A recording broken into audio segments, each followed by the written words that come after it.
Hello everyone, I am Saurav Singh and welcome to my presentation on the design and verification of the UART protocol. In this session, I will walk you through the what UART is, how I designed and verified it in System-Verilog, and the results we achieved.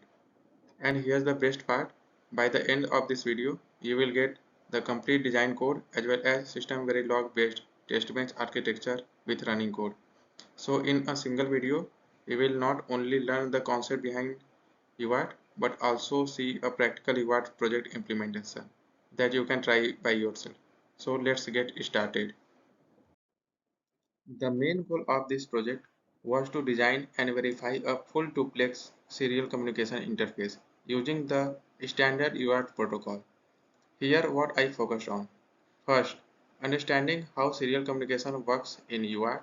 Second, designing separate transmitter and receiver modules in SystemVerilog. Then, integrating these into a complete UART interface. Finally, verifying functionality and data integrity using a SystemVerilog based test bench and analyzing everything through waveform simulations. What is UART protocol?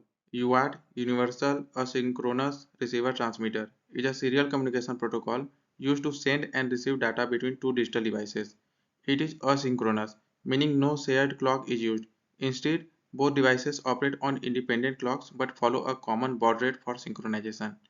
UART operates over a peer-to-peer ad hoc topology. Devices communicate directly without the need for a network or master devices. It transmits data in this order: start bit, 8 data bits, optional parity, stop bits. This diagram explains UART communication. At the top you can see two devices connected directly. The transmitter of one device connects to receiver of the other device and vice versa. The TX line stays high when idle. Communication starts when the TX line goes low for the start bit. Then 8 data bits are sent from D0 to D7, followed by an optional parity bit for error checking. Finally, one or more stop bits are transmitted, bringing the TX line back to high idle state. The black waveform below shows how each bit is timed accordingly to baud rate. UART synchronization. Synchronization process depends on baud rate agreement. Both devices are pre-configured to use the same baud rate, like 115200 bits per second in our case. Even though transmitter and receiver may have different clocks, both divide their clock to match the agreed baud rate.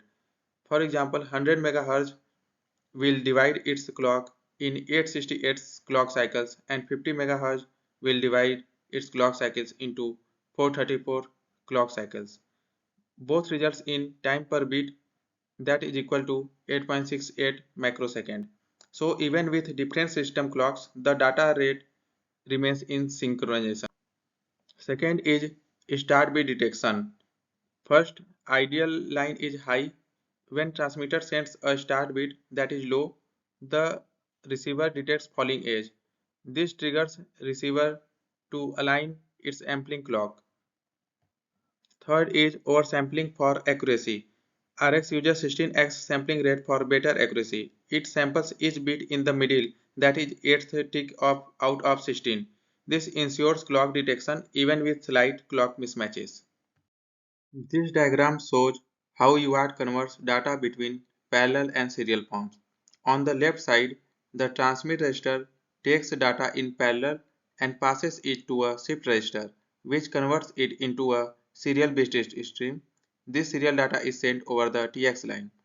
On the right hand side, the shift register receives the serial data and converts it back to parallel before storing it in the receive register.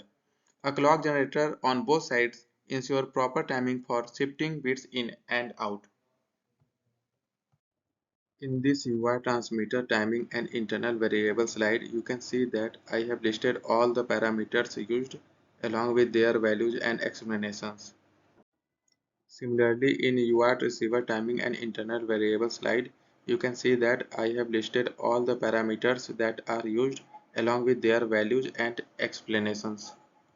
Designing of a UART protocol. This is a UART block level pin diagram showing the inputs and outputs for both transmitter and receiver modules. It helps understand how UART connects in digital systems.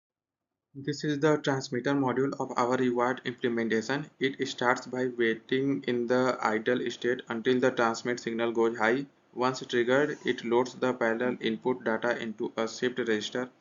The module then begins serial transmission by first sending a start bit, which is always 0. After that, it shifts out the 8 data bits one by one, starting from the least significant bit on every baud rate clock cycle.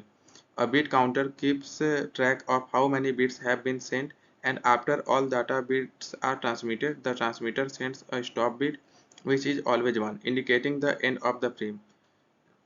Finally, the module goes back to the idle state, ready for the next transmission. In the right side, the interface module plays a key role by connecting the transmitter and receiver as well as linking the duty with the test bench for verification. Moving to the receiver module, it continuously monitors the RX line. Once it detects the start bit, it samples the incoming data bits at the correct baud rate, stores them in a shift register, and finally checks the stop bit for validity. If everything is correct, it asserts the valid RX signal, indicating that the received data is ready. Now let's discuss the UI test bench architecture, which follows a UVM-like structure in System-Verilog to verify the transmitter and receiver functionality. At the top level, we have the test module, which initializes the entire test bench and controls the simulation flow. The environment is the core of the test bench as it creates and connects all components using mailboxes for communication. For example, the generator to driver mailbox transfer transactions from the generator to the driver, while the monitor to scoreboard mailbox transfers capture data from the monitor to the scoreboard. Now the generator is responsible for creating test stimulus, in our case reward transactions. Each transaction is stored in a transaction class which holds a single data byte to be transmitted. The driver retrieves these transactions from the Gen2 driver mailbox and drives them to the duty inputs, essentially acting as the transmitter side from the test bench. On the receiving side, the monitor captures the duty outputs such as received data and sends this observed data to the scoreboard through the monitor to scoreboard mailbox. Finally, the scoreboard is where verification happens. It compares the expected data with the actual data received from the duty. If they match, it reports pass, otherwise it flags a fail. The interface plays a key role by connecting the test bench to the duty. It carries the TX and RX signals, enabling smooth communication between the test bench and UART module. Finally, the duty, which contains the UART transmitter and receiver logic, is the main design which is under the verification. So the whole flow is generator to driver to duty to monitor to scoreboard with the environment and interface ensuring proper connections. This UVM-like architecture makes the verification structured, reusable and easy to debug. So here is our test bench code where we have included our transaction file generator, driver, monitor, scoreboard, environment, etc. files. So the test bench starts in the module TB UART interface. Here what happens? A 50 megahertz clock is generated by toggling the UART clock every 10 nanoseconds. The reset signal is asserted high for 100 nanoseconds and then deasserted to bring the duty into normal operation. Finally, we create our verification environment using environment is equal to new UART and call environment.run to start the entire test flow. Now you can see that the environment class acts as the heart of our verification. It creates four components: generator to create test data, driver to send data to the duty, monitor to observe duty output, scoreboard to check correctness. Two mailboxes are used: generator to driver connects generator to driver and monitor to scoreboard connects monitor to scoreboard, and all four components run in parallel using the fork join mechanism. Now generator class working. The generator sends the test data. In this case, we are sending the string Saurav character by character. For each character, it creates a UART transaction object, which you can see in the right side that we have declared our class UART transaction. And then it stores the character in tr.data, displays the generated data on the console. For example, gen data is S53 in hexadecimal. Finally, it puts this transaction into the Gen 2 driver mailbox for the driver to pick up. Next, the driver takes the transaction from the mailbox. For each character, it waits until the transmitter is not busy, places the data on UART.txt data, pulse UART transmit high for one cycle to start transmission. The duty UART transmitter then serializes this data into start bit, data bits, and stop bits. Inside the duty, the UART transmitter sends the data serially, which you can see that in right side. I have shown the whole architecture of our test bench. The UART receiver samples the serial data, reconstructs the byte, and make it available on UART.rx data. When a valid byte is received, UART.validRx is asserted for one clock cycle. We will see later that by the waveform our results. The monitor keeps watching for UART.validRx. Whenever it goes high, it captures the received byte from UART.rx data, displays it on the console. For example, monitor received S in hexadecimal 53H, and sends the received transaction to the Mon2 scoreboard mailbox for the scoreboard. Now then our scoreboard will compare the received data against the expected string, which is Saurav. For each character, if it matches, it prints scoreboard pass received S. If it doesn't matches, it prints scoreboard fail expected yes got X. So here, once all the 6 characters are transmitted and verified, the test bench prints TB simulation completed, and the simulation stops with $finish in the test bench module. So that's how the UART test bench works, from generating test data to driving monitoring and verifying it automatically. We will see the console outputs and waveform in later. In the results, we can look at the console output.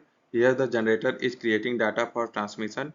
You can see lines like gen data S53, gen data A41, and so on for all characters. Next, the monitor captures the data received from the duty. For example, it prints mon received S53, mon received A41, and so on. Finally, the scoreboard compares the expected data with the received data. If they match, it shows a pass message, scoreboard pass received as. Otherwise, it would show a fail message. But in our case, all characters passed successfully. So the console output confirms that our UI transmitter and receiver are working correctly. In this waveform, you can see the UART transmission in action. Whenever the transmit signal goes high, the data is sent through TX data.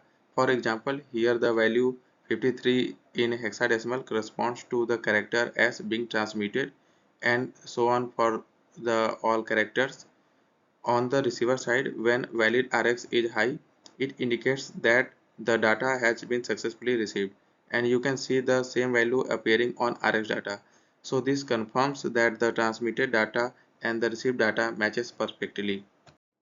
In this slide, I have displayed all the internal signals of the UART in the waveform. You can see the bit counter, cycle counter, and the TX shift registers, RX shift registers, TX data, RX data, along with other control signals. All these signals are transitioning exactly as expected, which confirms that the UART is functioning properly and the data transfer is happening correctly. In conclusion of this project, we successfully implemented the UART protocol in System-Verilog with separate transmitter and receiver modules, achieving reliable serial communication between two digital devices.